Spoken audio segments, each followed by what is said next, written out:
Welcome to 6004's course is called Computation Structures. They say that we live in a digital world, and I think they're right, or a world of information and information-driven society. And really, that's the reason we are able to do so is because of digital technologies, our ability to manipulate and transmit and store information accurately and retrieve it quickly and perform billions of computations per second using our laptops, which almost all of you seem to have open in front of you,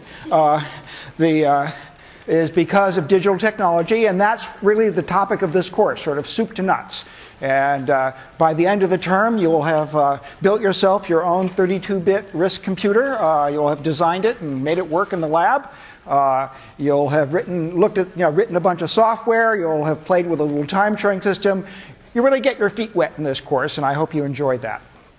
Let me say a little bit about course mechanics. There's 2 lectures. Most of you seem to have found your way to 32123 Kirsch Auditorium here, where on Tuesdays and Thursdays at 1, we'll do our best to sort of tell you what the topics of the week are about. There are also 2 recitations each week on Wednesdays and Fridays. The recitations are sort of paired up with the lectures. There's a companion recitation for each lecture. And the recitations really work on a set of tutorial problems, which have been designed to sort of give you a chance to roll up your sleeves and try some of the concepts and skills that we've been talking about in lecture. It's a great, nominally there's about 20 students, although often because of unavoidable scheduling conflicts, many of you will, or some of you will choose to punt recitation. That's fine. Everything is optional in this course, except for the quizzes and the labs, which I'll talk about in a second. But it's a great place for you. So the recitations will have somewhere between 10 and 20 students in them.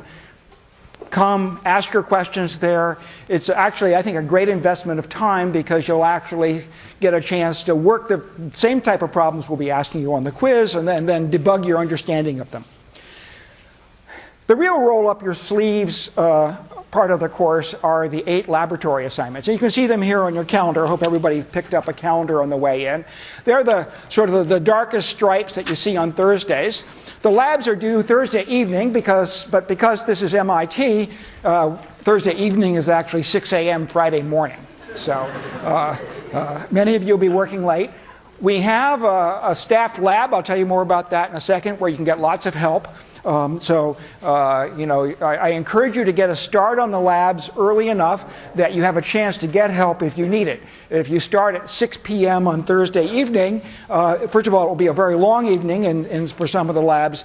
And secondly, you'll sort of limit your chances to get help when you feel like you have a question or two. There's also, you have to finish all the labs to pass the course. In general, we don't give incompletes in 6004. You're expected to do all the work during the course of the semester. And we have an extra credit design project at the end of the course that where you'll be working on your computer design to make it faster and smaller and things like that. And those will earn you extra points that can be applied to any deficiencies that might have cropped up in your quiz scores, which is a handy thing to know.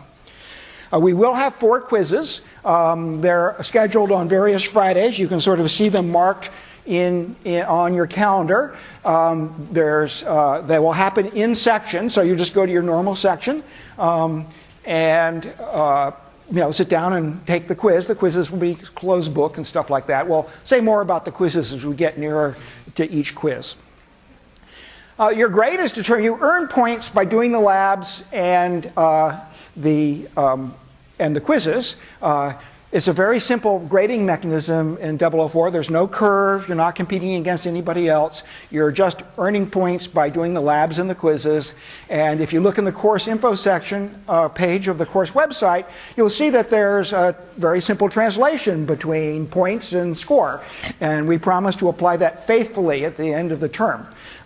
So you can know where you are all the time and know how much work you have to do and maybe how much of the design project you have to complete in order to get the grade that you want. So it's pretty transparent, and we're of course happy to answer any questions you have as we go on. Finally, this is the sort of course where you're bound to have questions. And there's really two forums for getting your questions answered. All the staff does pretty much all of their office hours down here. It's just out this door and around the corner. 32083 is a big Athena cluster. Many people just choose to bring their own laptops, but we'll staff that during the late afternoons and evenings, sort of like Monday through Thursday. For your questioning pleasure, just come in and settle down, and maybe you'd like to work with some friends and have a TA on hand to help you out, or myself, I'll be there. So come in and get your help there. The other thing, and I encourage you all to sign up for the Piazza, on Piazza for this course for 6004 in spring of 2013. I think last semester we had 600-700 questions and answers that happened there. That's by far my preferred way to ask your question, and I look at that a lot each day, and I try to give you a prompt answer. The advantage of asking and answering questions on Piazza is that everybody gets to sort of participate. So it's sort of more efficient because it's not a one-on-one sort of conversation. You can actually ask questions anonymously if you're sort of too embarrassed to ask them under your own name. But we're pretty forgiving about people asking questions. We prefer you ask questions rather than to suffer silently. So whether you do it anonymously or not, we'll be happy to answer any questions that you have. Everything you need will be on the course website, so 6004.mit.edu. There's an announcements page that tells you what's happening this week. We put up corrections, anything you want. You can go to the handouts page where you'll find the slide handouts and the labs and technology willing videos of the lectures for your later review. Pretty much everything you need can be accessed from this page, and I encourage you to look there first to see if perhaps we've mentioned the thing that's bothering you, or before you start the assignment, just make a quick buzz over to the website just to see if there's any corrections or things like that you need to know about. The course lab, as I say, is down here around the corner. It does have a combo lock on the door. I think everybody at MIT knows that combination. Off camera, I'll write it up here on the board.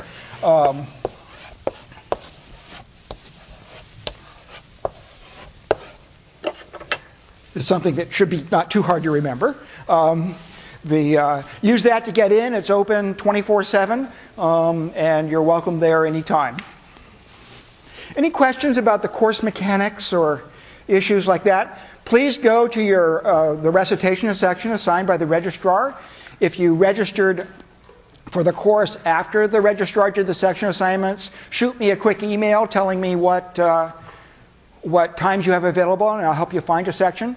The reason I asked you just to go through me is I'm trying to keep the sizes of the sections relatively balanced so I can help make sure that one section doesn't become overly full. Any other questions people might have?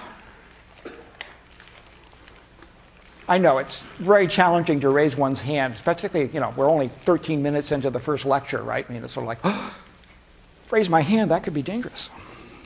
Okay, so what is 6004 about? Well, suppose I hired you to sit down and design a computer system that had, several billion components in it. And that's pretty much what you have sitting in front of you if you have your laptop open. Now, if you sat down and managed to take out a very, very big piece of paper, and we're going to draw a schematic, and you can say, okay, a billion transistors, I'm going to write down one transistor a second, and when I have them all sketched out, I'm going to do the job. I'll be done with the job. It would take you, many, many, many decades, no sleep, in order to complete that task. So how is it that people do design these systems? And we can get some hints about that by sort of taking one apart virtually. So if we, here's a standard computer system. If we look inside, there's, a little printed circuit board.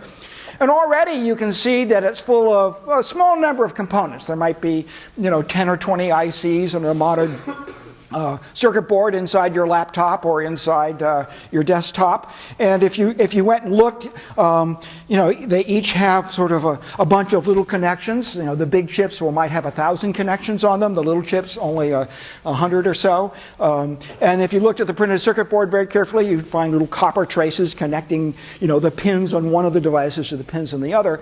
So the designer at this level wasn't working with a billion components. The designer was working with a few tens of components. And he had specifications, very high-level specifications about what the components did, and he hooked them up. If we continue sort of our down through little transit down through the computer, if we opened up one of the computer chips and looked inside, we would see something that looked like this. Maybe it's about 1 inch on a side, the actual silicon die that's inside that package, a little 1,000 connections around the outside, and it would look like a bunch of farm fields viewed from about 10,000 feet. So you look at that and you sort of say, oh, well, I can sort of see there's these rectangular blocks. And if you were particularly good, you could, with your X-ray vision, you could zoom way, way in and see that, in fact, it sort of reminded you of the printed circuit board. There were these components, and they had connections around their perimeter, and then there were little, actually still copper wires in the modern processes that connect some of these components to each other. So you're beginning to see there's a sort of fractal-like nature here. We keep finding interconnected blocks. And as we keep going down, we'll discover the same thing. So if I zoom in on one little piece, one of the CPU cores here inside your die, which contains many things besides just a central processing unit, contains memory interfaces and cache memory and graphics units, lots of things that are inside here. If we zoomed in, we might see something that looked like this, which you can sort of say, well, I'm beginning to see a little bit of fine structure. I can sort of get a sense of maybe those stripes across the top are actually a 32-bit bus connecting in this case, a very deep register file to the data path of the CPU.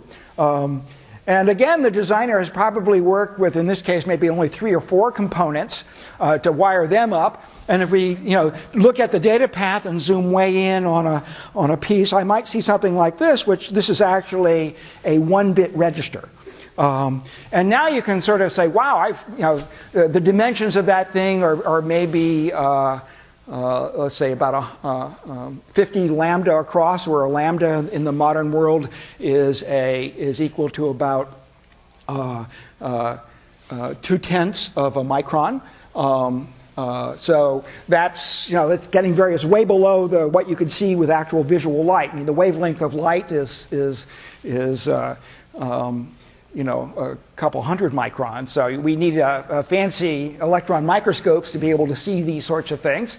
And you can all those different colors there represent different materials that have been carefully built onto the integrated circuit substrate to form circuitry. And if we zoomed in on a piece of the circuitry, this is an individual logic gate now. In this case, this is a picture of an inverter. It has a couple voltage-controlled switches, one at the top and one at the bottom. This is all stuff we're going to be learning about over the next couple of weeks.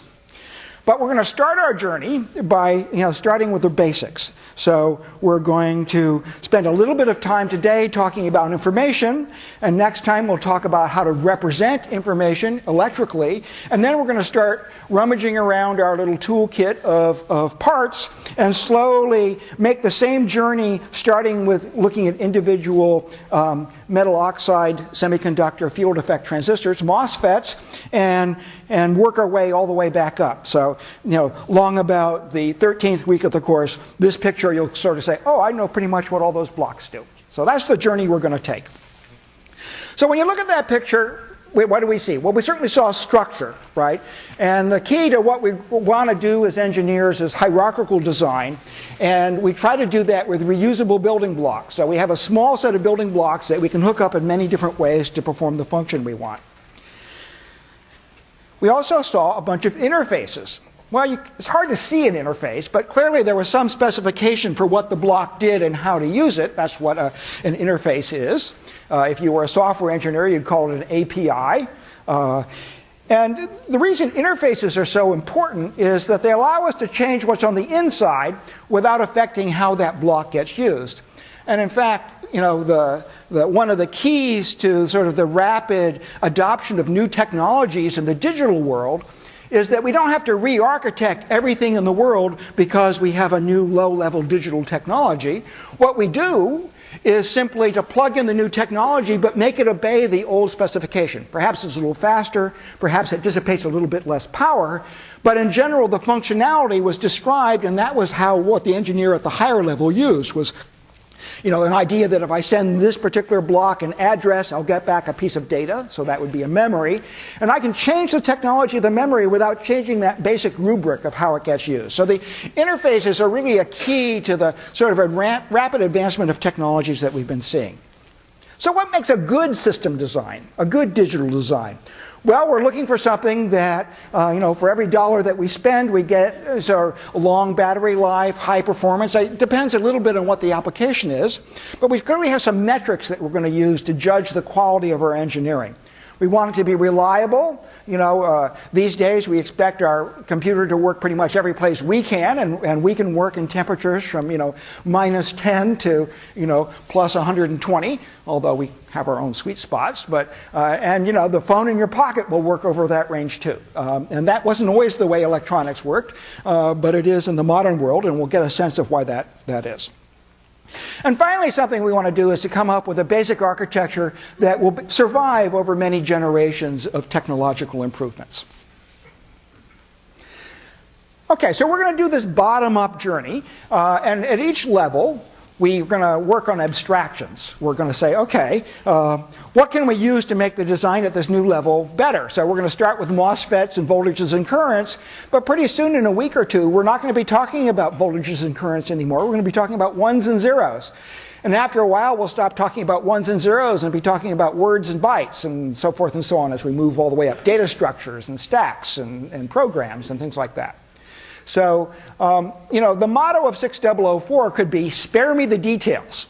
What I want to do is sort of each week we'll sort of say, well, that was really interesting, Chris. That's still too much detail for me to do a design of a very complicated system. So what I want to do is to make sure I understand how to specify the behavior and leave the implementation details behind. So we're going to roll up our sleeves, and you'll get to sort of do actual design work. Well, each lab gives you a little design problem to work on, where you're going to be assembling these sorts of circuits and programs, at each level of abstraction. Okay, so today's topic is information. Okay, and if we're going to build, our goal in 004 is to talk about the technologies that allow us to communicate and to store and to manipulate information.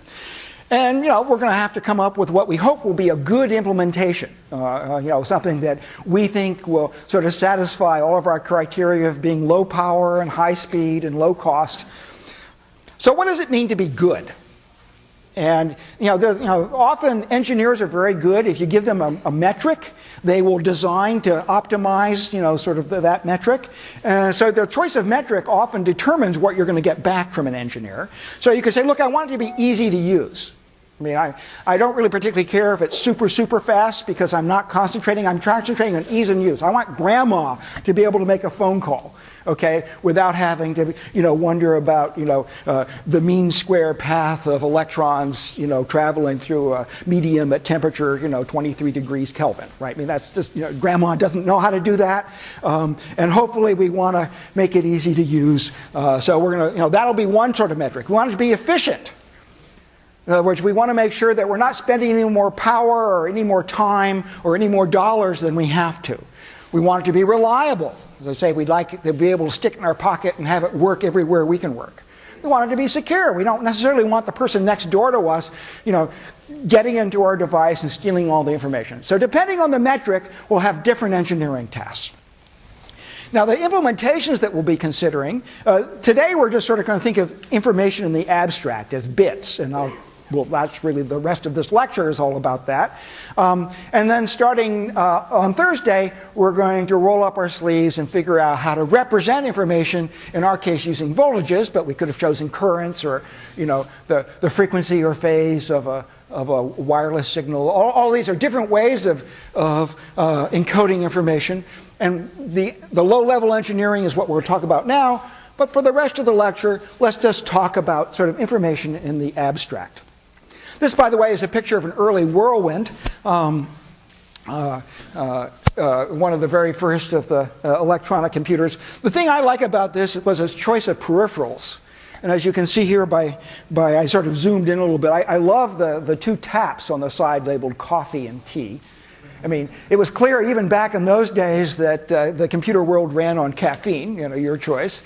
It's also probably a sign of the power dissipation of this beast, that they could get basically hot drinks simply by running the tubes through the computer and offering you a tap on the front. So, okay, so information. What is information?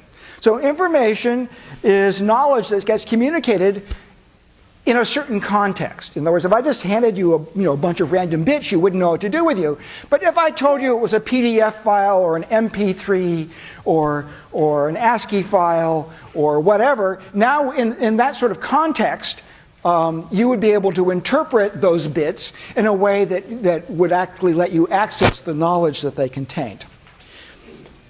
Okay, so there's a notion in which information resolves uncertainty. If you already sort of know it, if I give you some more bits, I haven't actually really transmitted any information. I've certainly given you some extra bits, but there's no increase in your knowledge, right? So what we're going to do when we're thinking about information is we're going to say, how much uncertainty did that digital message that just arrived, how much uncertainty did that resolve? So there's going to be this sort of connection between information, okay, and uncertainty. And we'll think of these as there's some. The more as proportional, we'll think of, so the more uncertainty there is, probably the more information I'm going to have to give you to sort of resolve that. So this is going to be, this sort of insight, or this, if you will, definition, is going to be our way of coming up with a way of measuring the amount of information. What we really need to do is to measure the amount of uncertainty that was resolved by the arrival of this message, and then we'll be able to tell you how much information you got. Okay, so here's just a tiniest little bit of mathematics. Suppose I'm going to set up a sort of a slightly mathematical formulation of the problem that we're talking about. So I have some unknown quantity, represented in this case by a random variable. It's a discrete random variable. It can take on one of n different values. So I'm pulling cards from a deck. There's one of 52 possible choices. Okay, and then I can associate a probability with each of those choices. In the case of a 52-card deck, the chances of drawing a particular card is presumably 1 over 52. Or the chances of drawing a club is 1 over 13. 13 of the cards in that deck belong to the suit of clubs. Okay, so the way we're going to define the information content is we're going to say 1 over the probability. So that's basically a measure of the uncertainty. So this is inversely proportional to 1 over the probability of the event happening. And the way we're going to turn it into a metric, into a measure, is to take the log base 2 of that. And you can think of that as sort of a way of saying, how many bits would it take to encode the choices? And then I'm going to send you a message of that number of bits. So suppose I had 8 choices. How many bits does it take to represent 1 of 8 possible choices? Well, my representation has to be able to deal with any of the 8 choices. So I have to have 8 different things I can send you as part of my message. And I can do that in 3 bits. So if you consider about all the different combinations of 3 bits, so I can start off with 0, 0, 0, all the way through 1, 1, 1, there's 8 such combinations. So using 3 bits, 3 zeros or 1s, I can basically identify which of the 8 possible choices are available. So we're going to talk about the information about learning about a choice is equal to the log base 2 of 1 over the probability of that choice happening. And the base 2 comes from the fact that we're sort of using binary as our measure. The measure of the basic measure of of information is the bit. Okay, and so what Claude Shannon did, he was sort of the father of information theory, was to define this notion of information entropy, which is sort of the expected value of the amount of information you receive when you resolve what the value of the random variable x actually is. Okay, so in the case that they're all equally probable, the expected value is really pretty simple because all the probabilities are the same, and you just sort of do that little summation and you come up with a number. So this is a very magic number. This basically tells you, gives you sort of a minimum amount of bits that I need to send to resolve the uncertainty represented by this random variable. And if I send you more than those bits, I'm being inefficient. And if I'm sending you fewer than those bits, on that number of bits on the average, then I'm not giving you enough information to resolve the uncertainty I'm hoping to resolve. So for example, in the choice of one of 8 choices, if I only send you 2 bits of information, there's no way I can encode everything I need to code so you know exactly which one of 8 choices I had. And I simply haven't given you enough information, enough bits for you to resolve that. So you go, okay, so this is more sort of noodling away, but suppose I give you some idea here. Suppose I had a set of 8 choices. Okay, so I have, choices 1 through 8. So 7, 6, everything else fits in there.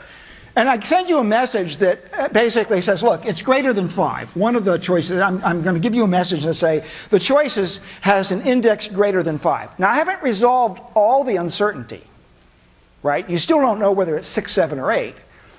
But I certainly resolved some of the uncertainty. You used to have 8 choices, and now you only have 3. So I clearly sent you some amount of information, and we're going to basically use the same basic idea to compute the amount of information that I have given you, okay, by looking at, if you will, the remaining uncertainty, or in this case, the probability that the choices, if they were originally equally probable 1 through 8, the probability that the choices were 6 through 7 is the remaining uncertainty after I've told you that the index is greater than 5.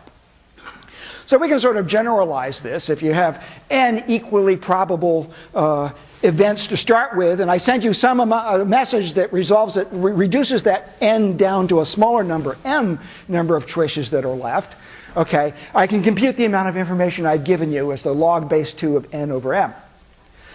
So here I am, I'm going to say, okay, here's some examples. If I'm going to flip a coin, originally there were 2 choices, heads and tails. If I flip a coin and I say, and I tell you it was tails, when I say tails, how much information did you get? Well, you had 2 choices. It's been narrowed down to 1. So I've given you the log base 2 of 2 over 1 bits of information, or in this case, 1 bit.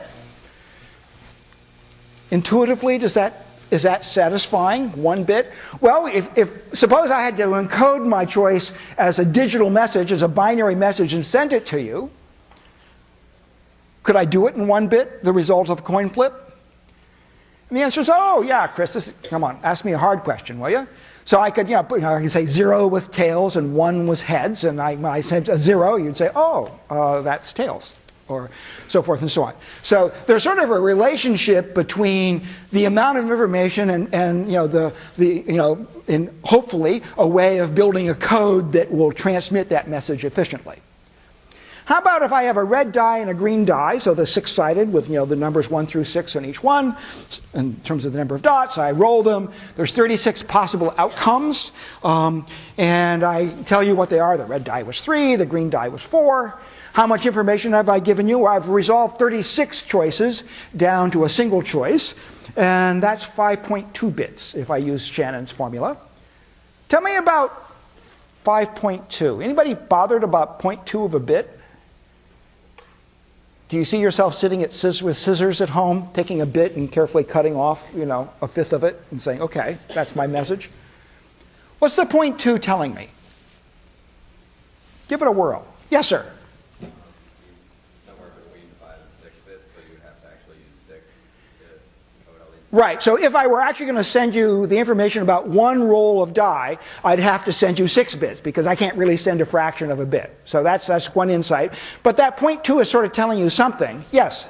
With a more complicated encoding message that actually would allow you to have 5.2 bits on average. Right, so this tells me sort of, on the average, how much information I need to send. Suppose I had to encode 10 rolls of the die and come up with a message that told you 10 outcomes. Right? Well, if I was using 6 bits for each of the messages, I might have to send you 60 bits. This suggests that I might be able to find a different encoding for those 10 outcomes that was closer to 52 bits. Right? And you'll see that sort of theme crop up again. Okay, learning that a card is drawn from a fresh deck, that it's a club. So there were 52 cards. Now there's 13. The thing I'm holding in my hand is one of 13 cards, because I've told you it's a club. I've resolved log base. I've given you 52 over 13, log base 2 of that. So that's 52 over 13 is 4. Log base 2 is 4 is 2. 2 bits. Is that a satisfying answer? Well, how many different suits were there? Well, there were 4 suits.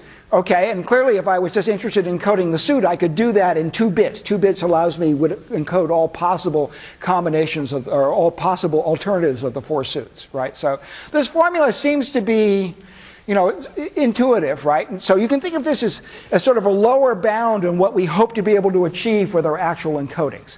So this is an abstract measure of how many bits I need to sort of tell you about some event that's happening in the world, to resolve some uncertainty. And our goal will be to come up with encodings that come as close to this lower bound, this entropy bound, as we can. Okay, so now we're going to spend a little bit of time thinking about encodings. So we're going to assign an encoding. That's a piece of fancy jargon here in engineering. And what we're going to do is we're going to come up with a representation, in this case, in our case, a binary representation of possible messages to all the different sort of messages I need to send. So in the case of a coin flip, conceptually I want to send either heads or tails. And encoding would say 0 I'll use for tails and 1 for heads, and so forth and so on. And sometimes there's very obvious encodings. In other cases, the encodings are much less obvious. It depends on all the engineering goals. And here, if we look down at the bottom, you can see that depending on what our goals are, we may come up with different encodings. Okay, so if we want something that's very simple, we want to come up with an encoding that means that our machinery for transmitting and receiving the encoding actually involves as few components as possible. That may be a measure of, help us influence what we choose as an encoding. We may want to have the encoding be very efficient. We may want to come as close to the entropy bound as we can. If we're paying for bandwidth from the rings of Saturn to send pictures back from Cassini all the way back to to Goldstone to receive those beautiful close-up pictures of the rings, well, we have to use we have a fairly modest power budget. We have to be very careful about how much power we spend. We don't want to send one more bit over half of the solar system than we have to. So now we're interested in being very efficient in our encoding. We may hope that things are very reliable. It would actually be nice to get a picture back from Saturn that wasn't mostly just noise because of all the corruption that happened all the way across the solar system as the message made its way to us. We hope might be secure. Okay, so those are all different sort of alternatives you have to think about when picking an encoding. Mostly for our purposes, we're going to be very interested in coming up with sort of concentrating on the efficiency and the reliability, and we're going to talk about those in turn now for the last 20 minutes here of the lecture, 15 minutes.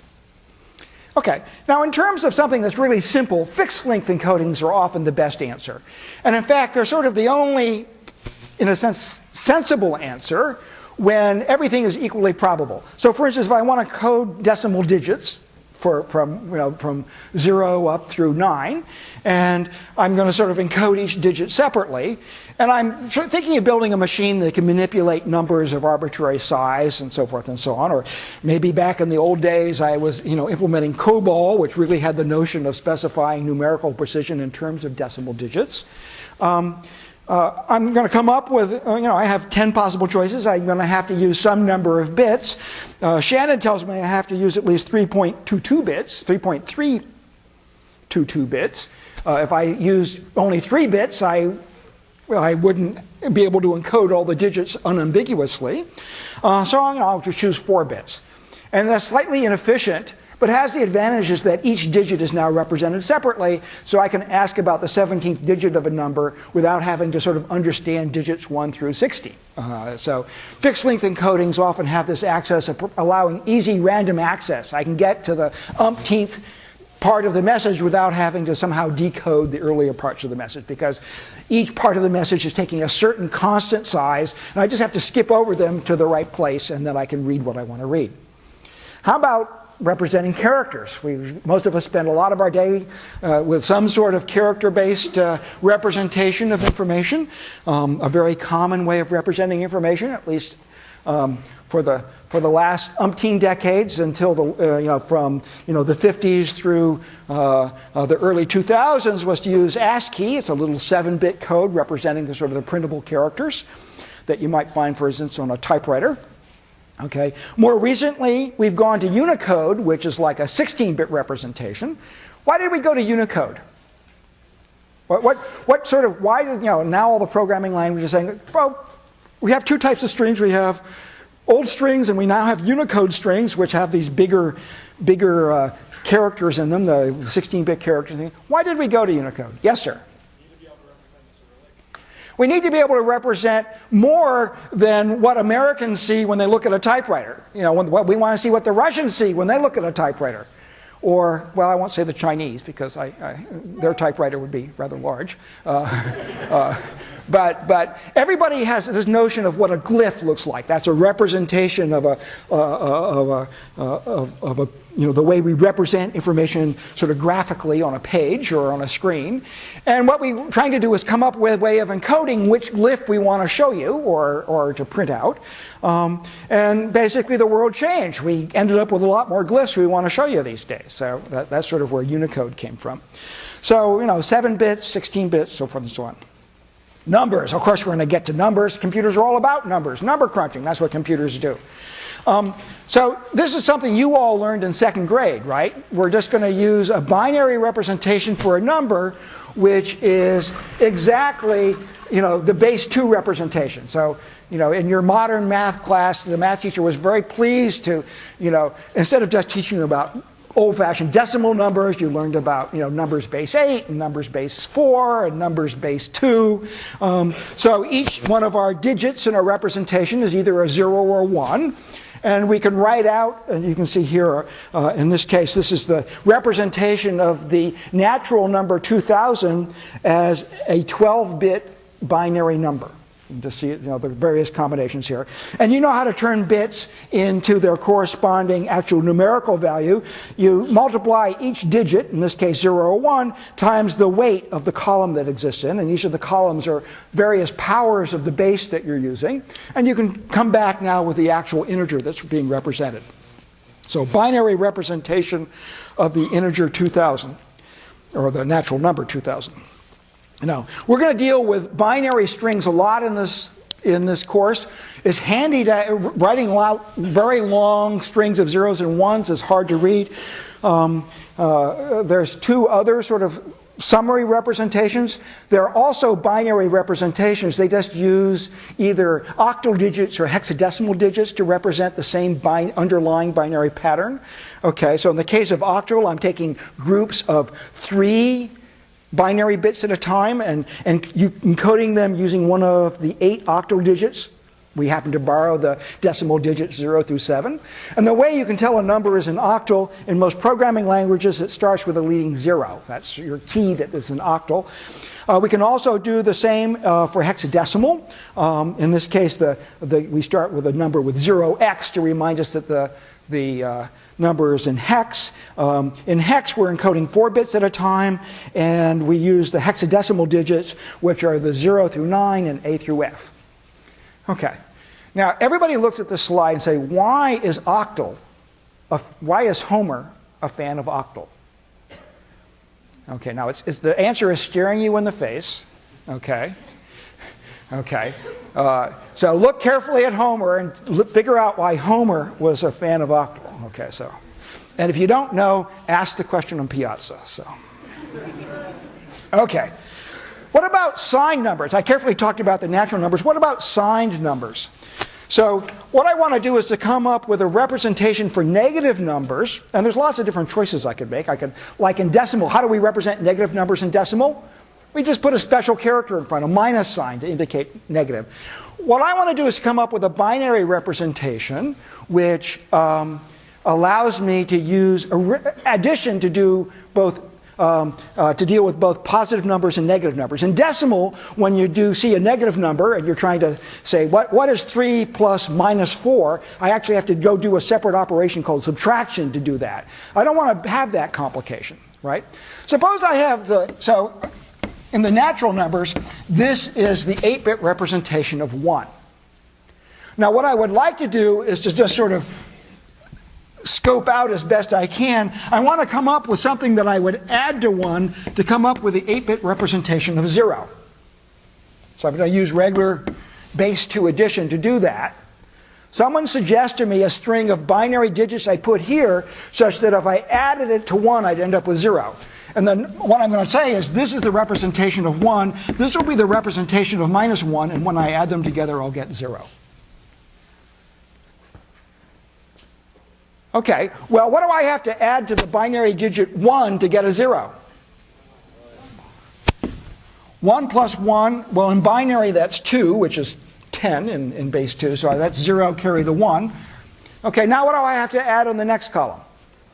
A 1, so forth and so on. So I hope you can sort of see that if I restrict myself to 8-bit numbers, this is the 8-bit representation for minus 1.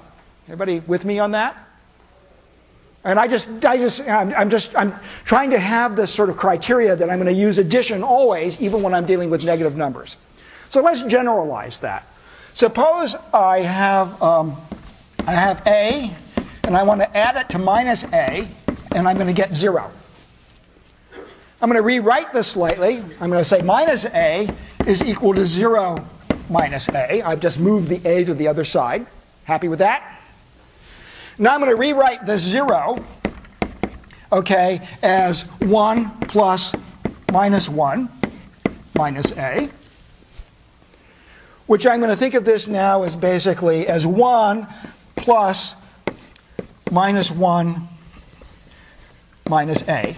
And so it's like, this is a lot of work, Chris, for doing very trivial manipulations. But now we're going to come up, I'm actually going to compute this. Okay, and then I'll be able to come up now finally with an actual binary representation for minus a that will let me use addition whether I'm dealing with negative numbers or positive numbers. Okay, so keeping that in mind, I'm going to slide that up just a little bit. And what I'm going to do is say, well, what was minus 1? Right, it was all 1s. And I'm going to subtract from that a. So I have, a, these are the individual bits of a, all the way down to A0. And I'm going to actually subtract that, and here I'm just going to use regular binary subtraction, although I won't have to do that in my hardware. What is 1 minus a bit? Suppose A0 was a 0. What would be 1 minus 0? A 1. If A0 was a 1, what would it be? 1 minus 1 would be 0. Okay, so what we end up with down here is the complement of A0. Everybody, if this was a 0, then 1 minus that, which is 1, vice versa. And so what we end up with is basically the complement of each of these guys, A7, complement of A6. I'm going to represent that now as the complement of A. So this tilde sign is basically says that's the bitwise complement. I'm going to take all the bits in the number, in the representation of the number, and simply invert them. If they were 0, make them 1, so forth and so on. Everybody happy with that? Okay, so what I'm going to do that, and now what I have to do, that's the result here. I'm going to add 1 to it. So the notion of flipping all the bits, that's called 1's complement, just complementing all the digits with respect to 1. I add 1 to it, so that's called 2's complement. So this is the representation of a minus number.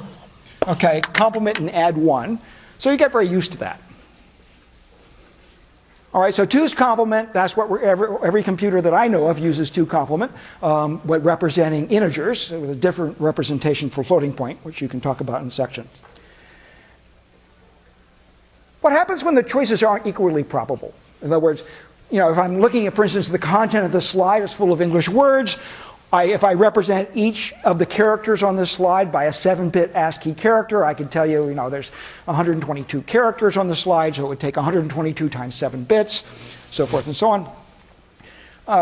But in English, all the characters aren't equally probable, so there's some inefficiencies that have crept in. Shannon's, when he computed the entropy, okay, the expected amount of information, and when learning about a choice of which character it was, took into account that E's are more probable. In other words, the actual frequency of occurrence gives us an opportunity to, instead of having to send 7 bits times the number of characters, you can say, well, in English, suppose if I wanted to reduce the number of bits I had to send for an average English message, what I would do is to choose a smaller representation for E, which occurs a lot, and a long representation for Q, which hardly occurs at all. And then I would expect the average amount of bits I would have to send to be smaller, because the more commonly occurring letters would take fewer than 7 bits to represent, because I'd come up with a shorter encoding. So we have this notion of a variable length encoding. So here we have an alphabet of 4 letters. They're not equally probable. What I want to do is to talk about the expected information in a choice, which I can go ahead and compute. I computed the log base 2 of 1 over the probabilities. That's what this column here is on the right. I can go off now and compute the expected of the entropy, the expected information, and I get 1.626 bits, which means that if I have a message buildup of 1,000 characters that are drawn from a distribution with these probabilities, okay, so most of my messages are about half B's and a third A's and a smattering of C's and D's, okay. If I set them at, I have 4 choices, so 2 bits. If I sent them at 2 bits a character, it would make me 2,000 bits to allow me to send you all the stuff you need to know for, for my 1,000-character message. If I can, Shannon tells me I should be able to do it in somewhere around a little over 1,600 bits. Well, how can we do that? Conceptually, what we're doing is, you can see, this is sort of, if you want to think of this is a representation of the encoding using a tree. So here's a way of representing a fixed length encoding, where A, the encoding for a particular, work your way from the root down to a leaf to figure out the encoding. So the encoding for A is 0, 0, the encoding for B is 0, 1, so forth and so on. Okay, what I want to do is to draw a different tree representing encoding, and you can see my goal is to put the high probability, low information content characters towards the top of the tree. In this case, I'm going to represent the letter B by a single bit, 0. The letter A is 1, 1, the letters C and D are 1, 0, 0 and 1, 0, 1 respectively. So I've done what I said I wanted to do, right? I've chosen a longer representation for the low probability letters and a shorter representation for the high probability letters. And we'll see in a moment that we're actually being more efficient now. I'll compute the expected value of the length of a 1,000-character message for you in just a second. How did I come up with that tree? Is there a systematic way of building that tree? And the answer is yes. And you can see this little algorithm that was came up with by David Huffman. He actually was taking a little course offered by a couple MIT profs in the 50s. And he went home, and as a piece of homework, he sort of said, well, here's a cute little algorithm. I think this works pretty well. And so what he does is he picks the 2 lowest probability symbols, so in this case C and D, and he says, okay, I'm going to build a little I'm going to combine them in a little subtree, like so. It doesn't really matter which one was 0 and which one is 1.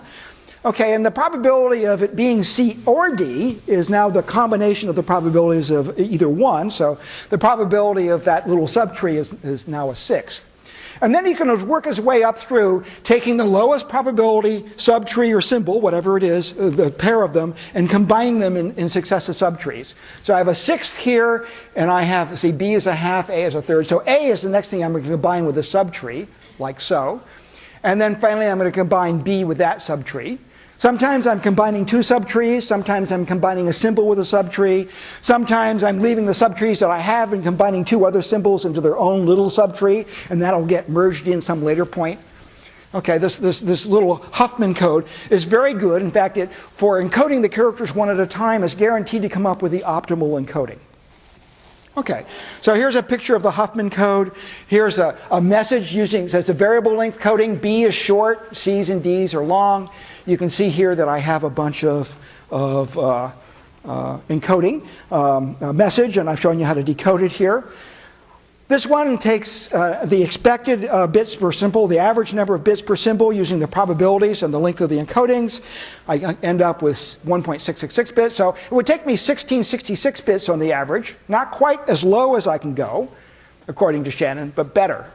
Much better than the 2-bit encoding. So the variable length encodes, which are the basis of pretty much everything that all the encodings we do, are the MP3s, everything is sort of, at some level, uses Huffman coding. There's usually elimination of some information and then Huffman coding. Okay. To get closer to the Shannon bound, we have to encode sets of choices. Right? So for instance, if I encode 2 characters at a time, I end up, and I build a Huffman tree now using character pairs, I end up with something that's 1.646 bits. I can keep sort of building on that idea, as you probably learned in 602, and come up with fairly efficient data compression that do a pretty good job of efficiently coming up with a code that is both not too hard to compute, but does a pretty good job of doing compression. Okay, eliminating all the redundant information. Can we do it again? Can we, if I took a compressed message and I run it through the compressor again, what do you expect to come out? Pretty much the same thing, as it turns out, right? If I've removed all the redundant information, there's no more to remove, and hopefully the compressor will say, my hands are free. So take a JPEG image and run it through gzip, and you'll discover that it's still about the same size. It hasn't gotten much smaller. Okay. So I'm going to stop here. In section, you're going to talk. So up to now in lecture, we've talked about removing information, removing redundancy to get down to the basic, essential information in a message. In recitation, you're going to talk about adding redundancy to do error correction and detection. All right. So see you tomorrow in section, and we'll pick up the topic again next Thursday in lecture. See you then.